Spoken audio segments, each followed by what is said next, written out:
Most people are becoming doctors because they think somebody's sickness is a lucrative business. It's a very…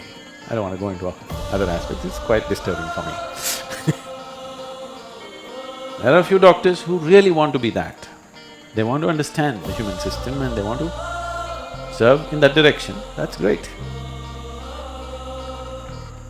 Suppose everybody became healthy.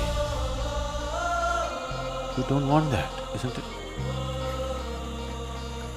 Yes, you don't want that. So do not try to put up a recipe for your success.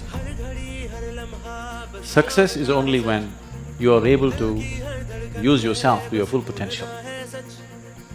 It doesn't matter whether you become a doctor or a politician or a yogi or what the hell you become is not the thing. Success means you are living your life to your full potential. That's what success means.